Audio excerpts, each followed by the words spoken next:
a replay as well. I'm just going to get these questions up on the other screen. So we've got two screens going at once. So first question tonight was regarding food variation. It actually prompted a blog on, of course, mackerel. What else is there to blog on? And there's not much more that's more important than that in life. So when I talked about mackerel in here, it did have a point, it did have some context. So I talked about variation in foods and in meals, and someone asked the question, can I eat the same foods essentially? Do I need to eat different foods? And it's a great question, because quite often I think actually that makes us stuck. And the key thing to take a step back and just go, number one, is it convenient? And does it make it easy? Convenient and easy. Like, if more variation makes it hard, frustrating, boring, then we've got to look at this from a macro point of view. Okay, so good evening, Ryan. How are we doing? If you have any questions, by the way, come on. So you just come in. So one of the questions that you can write it if you want as well, that we're just answering was, do I need to eat the same foods every day? And quite often you hear in diets that you should eat the same foods, different foods, like variety of foods all the time, like don't have the same breakfast, don't have the same lunch. But actually that's actually not research based. I'd be lying if I said that you should do that. It sounds really good, and many people will probably say that because I think just because of that reason, it sounds like real smart thing to do, and it makes it more complicated, and we like complicated because that gives us a reason not to do it. The more complicated you make it, you've got another reason to put it off. I can't do it because fussy eaters, kids are too much on, I can't have. Whereas if you look at the research, they do a big study where they follow people who have lost at least 10 kilograms and kept it off for 10 months or more. They keep following these people up every 5 years, I think it is. And they ask, and people get added to it, they ask people what they do. And if you look at what people do, it's often like, they ask, what do you have for breakfast? Porridge. Tuesday? Porridge. Wednesday? Porridge. Thursday? Porridge. Or Monday? Eggs. Tuesday? Eggs. Wednesday? Eggs. Thursday? Eggs. And it's like the same thing over and over again. And I know that might seem boring. And if it is boring, that's where maybe you add some variation in.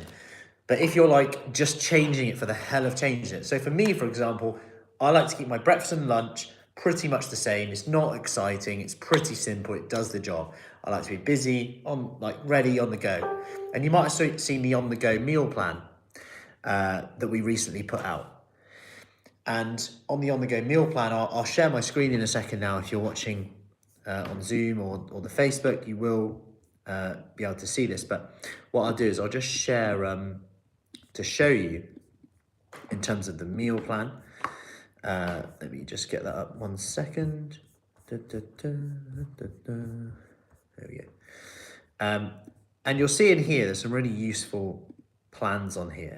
And something I often say is, if you want me to send it, can you see my screen okay? Hopefully you can. Otherwise I'm talking to no one here. So you'll see in here, there's 28 days of breakfasts. And if you want this, just let us know. It is in the group, and these are kept in the guide section. I'll show you where in a second. So in here, we've got 28 days of breakfasts. And this is 28 days of different breakfasts that will give you some ideas. It doesn't mean you should have the different breakfasts every day. It's actually about going, I like that one breakfast. You know what? If you can have that 5 days this week, have it 5 days this week. Guess what? The calories are in there, done, good to go. If you I'm gonna have the one same breakfast 2 days, then have the next for 3 days, that's fine. So then you've got 28 soup ideas. And again, these are done in the recipes. If you look at them, we do them so that you've got that one soup, say lentil soup, whatever, and you've got it then for 2-3 more days. So it's really easy then. You only have to prep once, done. You don't have to think about it. Got some leftovers. Then we've got a simple on-the-go meal plan. So, things like this, really simple things. That's some of the on-the-go breakfasts that you can just grab, go, not feel guilty about, not feel like you have to be perfect. And this is the thing. This is what I'm going to put in one of the do's and don'ts. I'm just putting it together, the do's and don'ts of 2024, and a bit of a guide together, is don't set yourself up to be perfect. Like, I know it sounds obvious, but remember, it's an ultra marathon, not a sprint, as they say. Like, we've got to be patient with our approach here. Make it, if we want it to be sustainable, we've got to do things that we add in slowly. So don't think that you have to be perfect here.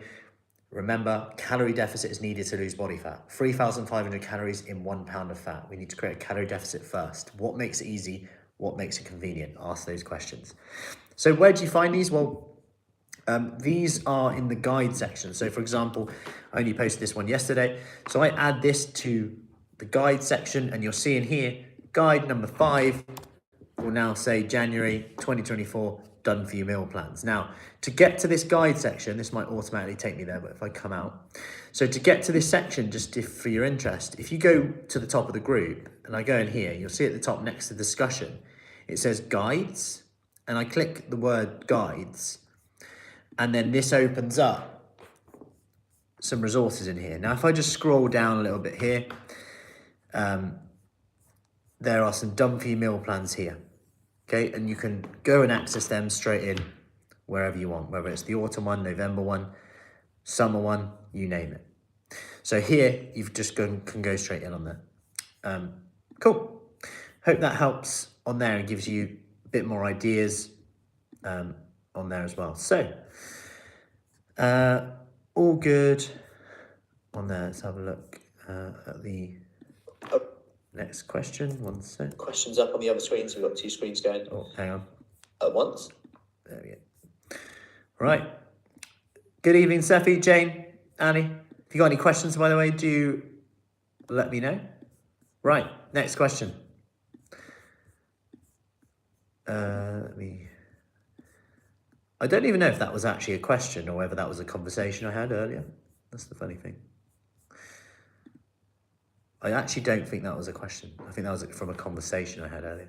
Anyway, either way, I think that was the question that Steffi had that she didn't ask. I answered it. Yeah, that was the one I answered before you asked. Yeah, because I can read minds. There you go. How do I create a weight loss plan? This is a great question. So how do you create a weight loss plan? So, like I just said, you need to be in a calorie deficit.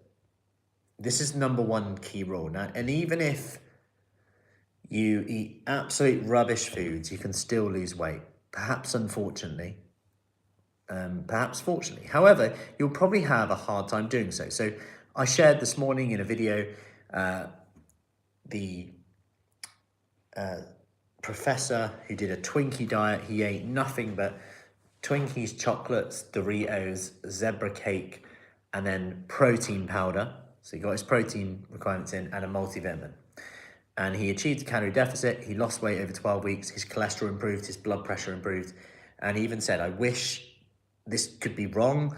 I wish like almost wasn't true, but ultimately calorie deficit is key. Now, if you did this long term, of course, it's not ideal. You're probably not going to be satisfied. You're probably not going to be full up, because food volume, how much food you eat, is really important. That's why in the meal maker, when we talk about the meal maker,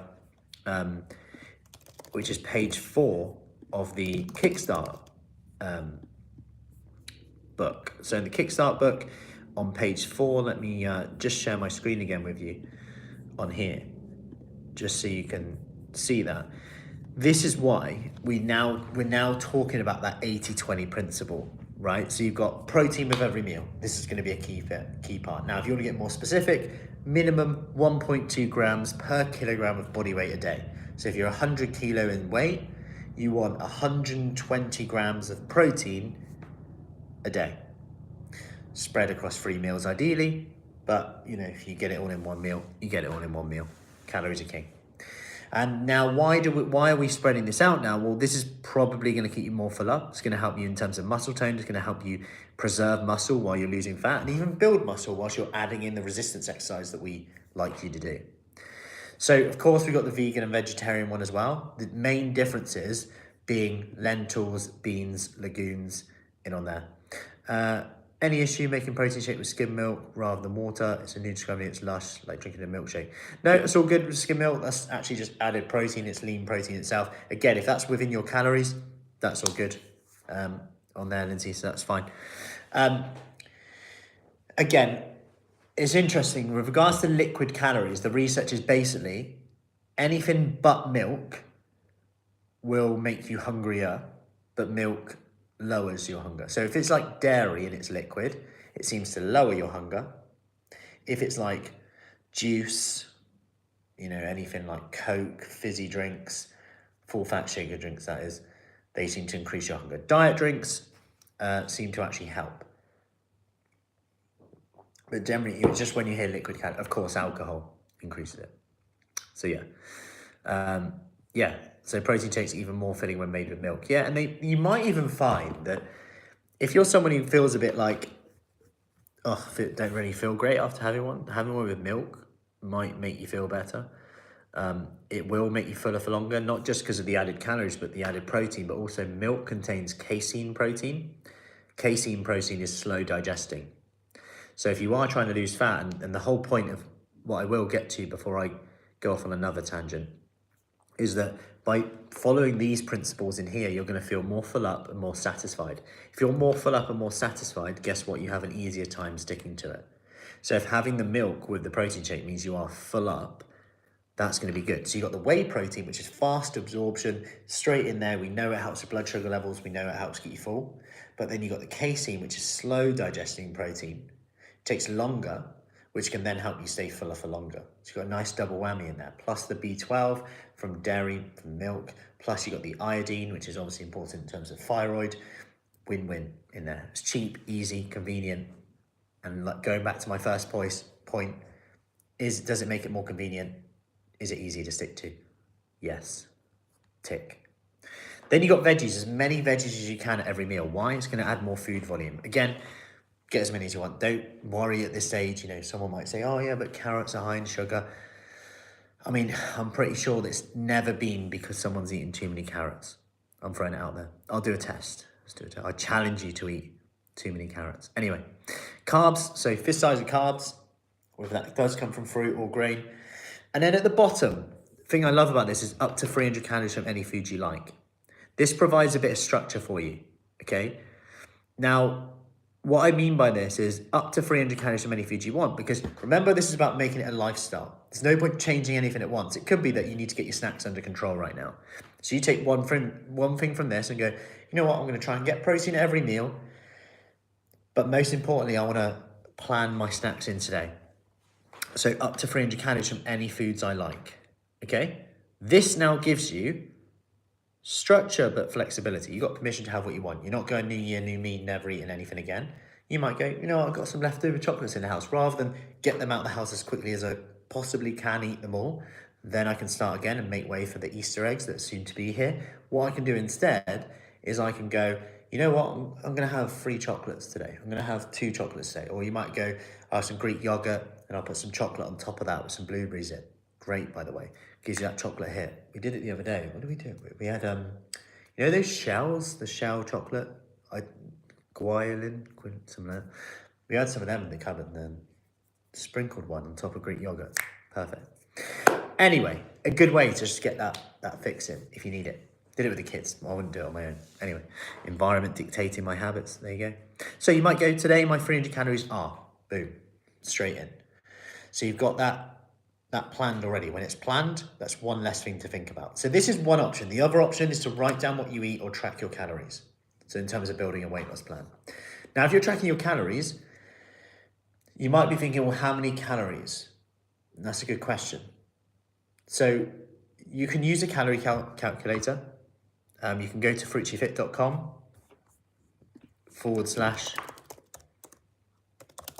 /.com/ how many calories do I need? And you could go in and use the calculator in there.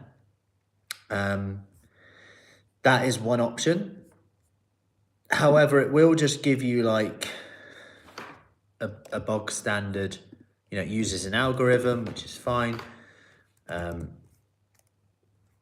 that's all good. Like if I just put in, I'm 5'8.5" on a good day, by the way. I'll put 8.5. No, don't put 8.5 in.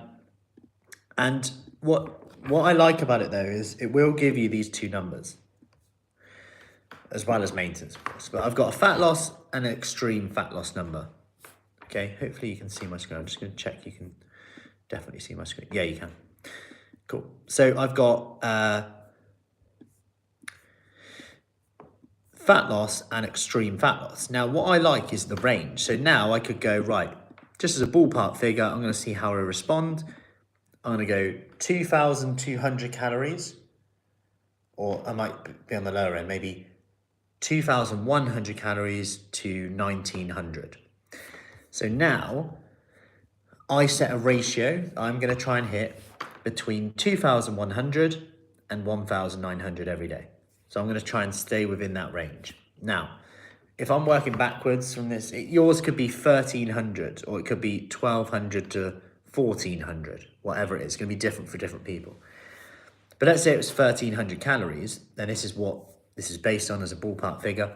You could then go, right, 1,300 calories, 20%, if we think of the 80-20 rule, 80% good nourishing food, meal maker meals, lots of protein, lots of veggies. You might then go 20% of that, about 260 calories or up to 300 calories or so from anything I want. And I might do the same here. So I might go 2,000 calories, that's the middle part, 20% of that, 400 calories from any foods I like. So I might go, I don't know, I could go cake, slice of cake or so, whatever. Like not that much nutritious food. Or I could go, you know what, I don't really need it at the moment. I want to get faster results. I'll only leave that back. But ultimately, if we think long term, we want to eat as much as we can whilst losing body fat. That's a key thing to think about. Now, how do you know if you're getting results? You've got to be tracking something. Of course, weight is one measure. It's an objective measure. It's not the be all and end all. It will fluctuate. However, if you are going to weigh, number one, weigh daily. So either weigh daily, like every day, add them all up, divide by 7, so you got an average weight. Then you can compare the average weight each week. Or just literally don't bother weighing at all and just weigh yourself in a month's time. And how consistent have you been, number one? Then we can see how you respond. It's about collecting data. You can't lose. If you've lost weight, great. If you haven't, well, that's fine. You now know that having this much doesn't result in weight loss. So we've got two options here. We can increase our activity. Are you getting your steps in? Are you doing 10,000 steps? Are you doing all your workouts that you said you would do in the week? If yes, we might want to then look for food. Or we might go, can I increase my activity? Or, you know what, can I increase my protein? If I increase my protein, does the lower calories actually become easier to stick to? If I increase my vegetables, does the lower calories become easier to stick to? If I really want to stay full up, I get a load of spinach, eat it raw with my salad. So I chuck it in with my salad and I can just bulk out my meal. I'm there all day, just chomping around. Super simple. Adding protein to my meals. I might have a protein shake post a meal as well to bump up. Have that mid-afternoon as well to help with that sweet craving. Something I do like actually is getting a really good decaf coffee. So this is like I grind the beans with this. This is a really good decaf one. Whatever decaf is like on offer, I basically buy. Then I buy like full fat milk. The kids like it, it's like the gold top one. And I just have a little bit of gold top in this as like on an evening at times. And that is like really nice. It's like creamy. It tastes like I've got creamy coffee there. Gold top milk in there. And I don't use a lot and I don't drink gallons of it. But it's enough just to hit that. It feels quite nice, Now, I really struggled to do hardly any steps because my job didn't really allow it. Any ideas? That's fine. So if you struggle with steps, one thing you could look at is like either like static bike, that side of things, or around your job, just getting that, whether it's that lunch break, morning, evening, obviously winter is easier. Or it could even be little things like, let's say you go to the loo walk a bit further to the loo, walk around a bit more when you do that. Can you get up every half an hour instead of every 45 minutes? Does that make sense? And obviously what you do, your lifestyle has to fit your diet. So what I would say with that is if you're only getting 4,000 steps a day, then that's okay. You know, that's absolutely fine. What I would say with that is just match your intake with that. So you'll know from your feedback with the weight. And then you might think about, okay, can I get a walk in before, after, wherever, or can I get a few 1 minute workouts in? Do what you can do with that, whether that's punching forward, getting some movement in on there. Anything is fine with that. But start with like just within your work, can I get a few more steps in? That'd be what I would say with that, even if it's just going to the loo a bit further away, or doing a walk every half an hour as opposed to an hour, something like that, just to increase the NEAT, as Jane says, your non-exercise activity thermogenesis in Latin. Yeah, Ali, good reminder about doing a soup. That's going to cover a few days at a time. Working overtime, having to take lunch. Soup with protein is good. Yeah, soup's great. And I think with that as well, what's really good about it is it's warm. So you get a flask straight in. But also what's great about this weather, everyone talks about, it's so cold and horrible. I'm sorry, but it's absolutely amazing. Prepping a meal and knowing that it will still be fresh. Or going to the supermarket and going, yeah, I've got some milk in my car, but you know what? It's not going to go off, even if it's in there all day. That's a great thing. No one ever talks about that, do they? Everyone's saying, yeah, the weather's rubbish. But actually, I love this weather for that reason. I can go shopping. Oh, you know what? I might get some frozen peas while I'm in. Leave them on my car, they'll be fine. Anyway, it's the small things, isn't it? 6 months' time, I'll be like, I need some frozen peas, but they're going to defrost in my car. Can't get them. If I moan about that, remember that. Anyway, I hope that helps on there. Lindsay, my husband left the milk he bought this morning in his car all day. I thought exactly that. Yeah, perfect. Look at that. He knows, see? It's just perfect time to do your shopping. Leave it in there all day. Good to go. It's less planning, isn't it? Right. I hope this cold weather stays, I do. In the summer, we'll be moaning, oh, I can't winter come back. I used to love it when I could get my milk, put it in the car, leave it in there all day, not worry about it going off. That was the days. Anyway, next question. So in terms of the weight loss plan, so once you've got those average weights, compare them over the 4 weeks, and then we can make a decision. Okay, then we know we've got feedback. If it doesn't work, great, because you've got data now. You're either going to have to increase our activity or change something, whether that's just increasing more protein. Have we hit 1.2 grams per kilogram of body weight? Probably not. Should I lower my calories if I lose weight? Also, Elizabeth asked, should I lower my calories or eat less if I haven't lost weight? Good question. So, Elizabeth, if it's been 2 weeks and you can say you've been consistent with those calories, can you increase your protein? Can you increase your exercise? If the answer is no, can you increase your veg? If the answer is no, then I'd reduce calories. But my first thing would be, can you keep calories the same and increase your protein? Can you keep calories the same and increase your protein? That is a good combination, because protein is more thermogenic, it's more filling. So if there's ever a time you're going to lower your calories, that's the time to do it. Now, if you've lost weight, keep your calories the same. Just keep it going. Eventually, you might hit a plateau, but just ride it out. Yeah, hope that helps.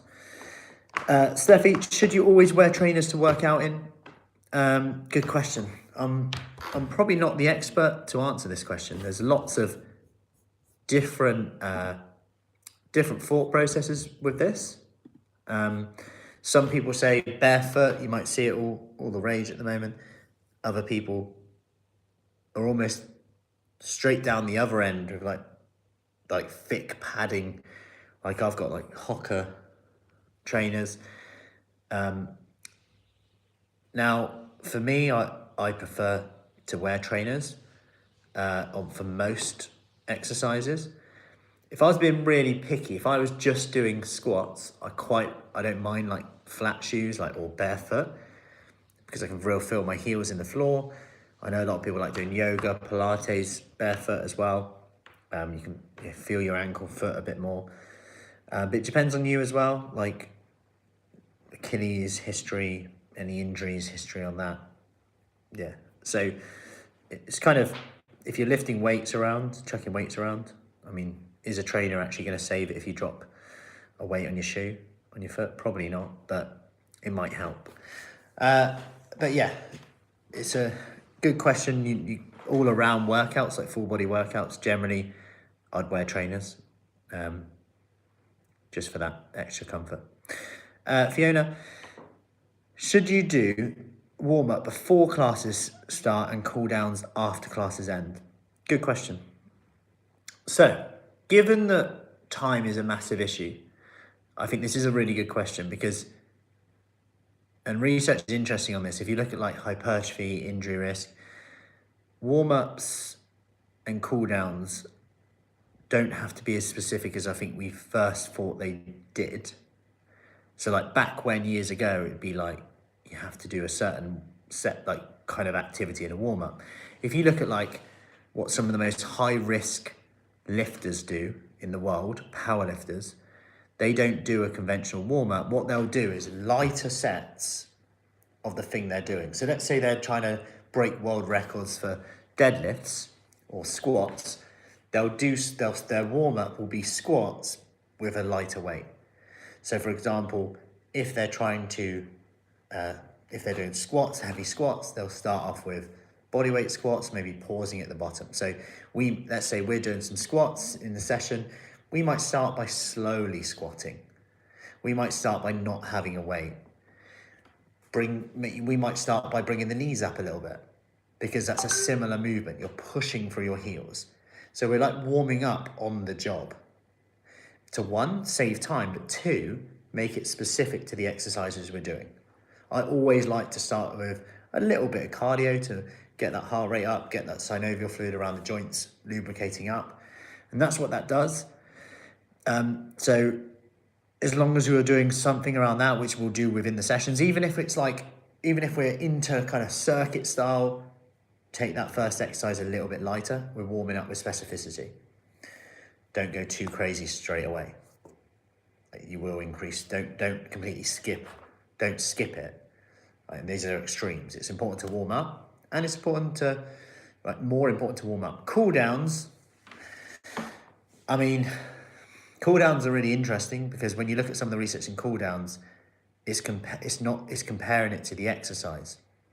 So for example, you're going to cool down anyway when you walk around. If you've got a long journey for half an hour, you might want to walk a bit, do a bit of mobility work, shake your legs out a little bit if you've got a long drive home. Nothing crazy needs to be done. If you want to do a little bit of mobility stretching, great. That's all good. As long as it depends how you're feeling after.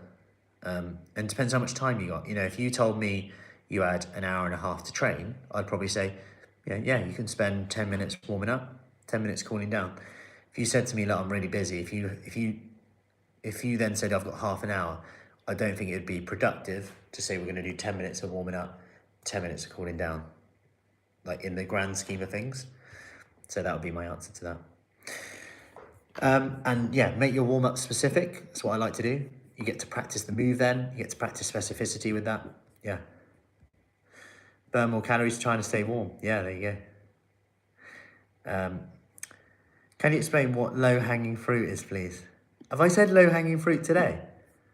The low-hanging fruit is what we should all be looking for. And this is the most simplest habit. So if it's planning your 300 calories, if it's increasing your NEAT, like walking a bit more, waving your hands like I'm doing now, like wave your hands when you talk. It's a great way to burn more calories. That's my secret. Go crazy with your hands. Pick the low-hanging fruit, the one thing you can change straight away today. It might be that you're going to weigh daily, take averages, and not respond or react emotionally to that weight going up because fluctuations happen. That's absolutely fine. But remember, it's an ultra marathon, not a sprint. Don't think you have to going hard for 3 months and then that's it. Going hard for a month and that's it. It's actually about building habits that are sustainable here. So even if the thing you're doing seems pretty pointless at the moment, actually that is the key. That's why everyone, look around on Facebook, like it's good to see. Facebook stalk people. Go on them. Look at their New Year's resolution the year before. Was it the same? It was veganuary 1 year, keto the next, you name it. There's nothing wrong with them, by the way. But it's like, where is the focus on sustainability? Number one, can we make it easy? Number two, can we make it convenient? Don't worry about getting 50 different seeds in a week, as some things say online. There's just no evidence of that. Absolutely none. But it sounds cool, doesn't it? The seed diet. It will blossom later, or something like that. What should we go for? You know, low-hanging fruit is where it's at. So, you can eat your seeds as well. I hope that helps. And let me know one thing that you're going to take from this. One thing that you action from it. Because this stuff will only work if you action something from it. So it could be that you're going to take the longer term approach. It could be that you're going to add some milk to your protein shake to be more filling. You're going to add some protein to each meal. You're going to look at the meal maker. It could be that you're going to try and stand up a little bit more. Walk around. Take the park a bit further away. Like I always park further. When I take the kids swimming, there's like parking. So it's funny. One time, I'm a bit obsessive with stuff though, if you haven't noticed. One time it was so busy we had to park really far away, and I thought, oh, this is good, you know, get some steps in. Now every time I park there, my kids haven't said anything, they haven't really noticed yet, but I park really far away, then we walk in, even when it's like -4, and they're running in their swimming costumes. Now it sounds quite evil, doesn't it? They're there in their swimming costumes, I'm in there in like 7 layers and a hat and gloves. Anyway, we've got to learn. So that gets my steps up, and their steps up. I always moan at my husband for parking so far away, but I'll be doing that in the future. Yeah, you'll be like, park further away, go even further. That's might as well walk now. It's those small habits that really add up though. Like on the school run, I never have to, well, I'm rubbish at parking, so I just park far away and we get extra steps in. I'm not parallel parking. It's just not me. It's not me. So, yeah, I hope that, but it's great. I know there'll always be a parking. I just rock up, we get out, we're good to go. Not like, is there a space there? Driving around in circles. By the time you're driving around in circles, you can just park and walk in. Anyway, enough of that. That's the low-hanging fruit. So, grab your low-hanging fruit, let me know what it is, and we will rock and roll from there. Any questions? As always, do let me know. Any questions, by the way? Any questions you want to ask? Let me just have a look if there are any more questions. Any more questions tonight? Let's have a look. I hope my Facebook hasn't gone down. Let's have a look. Hopefully it hasn't. Anyway, any questions, let me know. If you watched on replay, do let me know, and we shall go from there.